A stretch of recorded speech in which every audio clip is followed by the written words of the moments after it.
అయోధ్యలో శ్రీరాముని ప్రాణ ప్రతిష్ఠ సందర్భంగా ప్రతి దేవాలయాల్లో స్వచ్ఛతా అభియాన్ కార్యక్రమం నిర్వహించాలని ప్రధాని మోదీ పిలుపునిచ్చారు. ఈ మేరకు హైదరాబాద్ పాతబస్తీలోని చార్మినార్ భాగ్యలక్ష్మి అమ్మవారి దేవాలయాన్ని కేంద్ర మంత్రి కిషన్ రెడ్డి సతీమణి కావ్యారెడ్డి స్వచ్ఛ భారత్ కార్యక్రమాన్ని నిర్వహించారు. బీజేపీ నేతలు కార్యకర్తలతో కలిసి ఆలయాన్ని శుభ్రం చేశారు.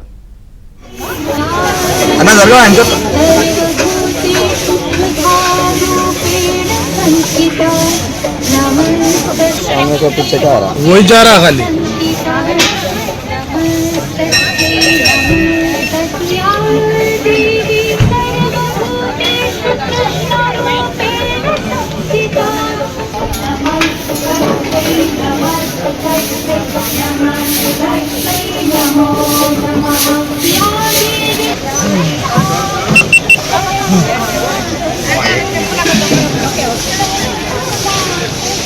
మన ప్రియతమ ప్రధాని శ్రీ నరేంద్ర మోదీ గారి పిలుపు మేరకు స్వచ్ఛ తీర్థ్ అభియాన్ ఈ నెల 14వ తారీఖు నుంచి 22వ తారీఖు వరకు దేశంలోని ప్రతి దేవాలయంలో శుభ్రం చేయాలని ప్రధానమంత్రి మోదీ గారు పిలుపునిచ్చారు. అందులో భాగంగా ఈరోజు మన చార్మినార్ భాగ్యలక్ష్మి అమ్మవారి ఆలయాన్ని ఈరోజు మేము శుభ్రం చేయడం జరుగుతుంది.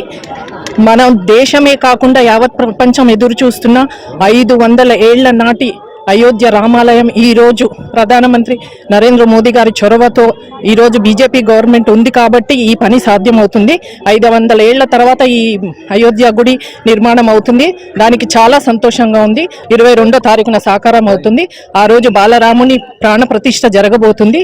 యావత్ దేశంలోని ప్రపంచంలో నలుమూలల నుంచి ఎంతో మంది భక్తులు హిందువులు చాలా పెద్ద ఎత్తున తరలి వస్తున్నారు.